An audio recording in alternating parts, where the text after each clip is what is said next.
Okay, so for this problem, I'm not quite sure what's going on here. I didn't see a picture on your page where you had drawn the rectangles or anything, so I'm wondering if that may be the issue. So let me just walk you through it real fast and see if we can get this going for you. So the problem is saying that we are going to approximate the area under the curve going from x equaling 3 to x equaling 6. So therefore, what we're going to do is kind of block off 3 to 6. Okay, so the rest of it we really don't care about. And then they want us to use 3 subdivisions. So I want to break this area up into 3 rectangles. Well, so the distance going from 3 to 6 is 1, 2, 3. It is a distance of 3. So 3, and then I want to break that up into 3 subdivisions, so that means that's equal to 1. So therefore, the width of each of my rectangles when I break them up is going to be broken up into ones. So you can see just by counting by ones, we've now broken this up into 3 different shapes.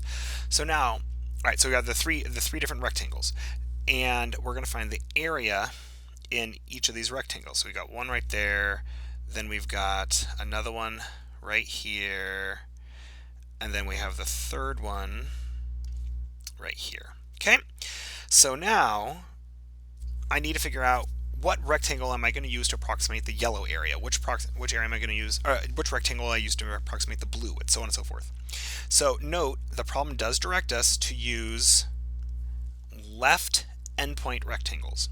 So what that means to me is for this yellow rectangle, do you see we have 2 heights to choose from? I can either choose from a lower height right here, or I could pick from a higher height up here. Well, which one's on the left? So the one that's lining up on the x-axis, x value of 3. So I'm going to go ahead and draw my rectangle there. So the rectangle we're going to use to approximate the yellow would be this one right here.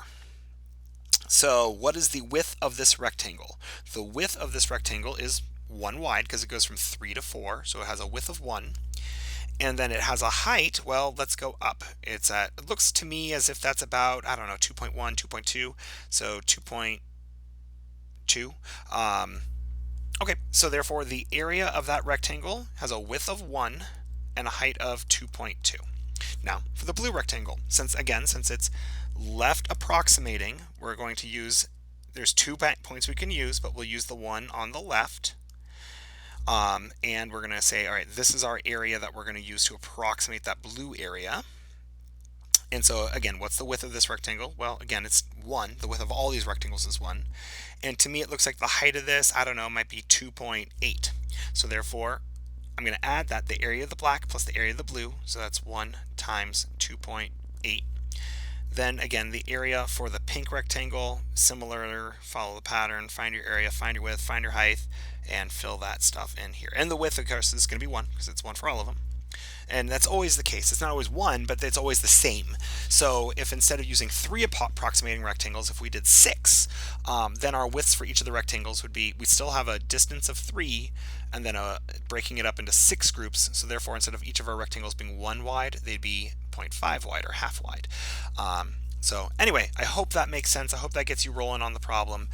And if that doesn't work for you, you only got one piece left. And let me know if that doesn't work, then it's just a rounding thing and I'll just tell you what to type in. But okay, I hope that helps. So here, to me, it looked like, just so you can see what I think you were doing, it looked to me like you were saying the x value is 3 times 1, and I wasn't quite sure why you were using an x value, because we're just finding areas of rectangles. You gotta go to the height and the width. So anyway, I hope that clears it up.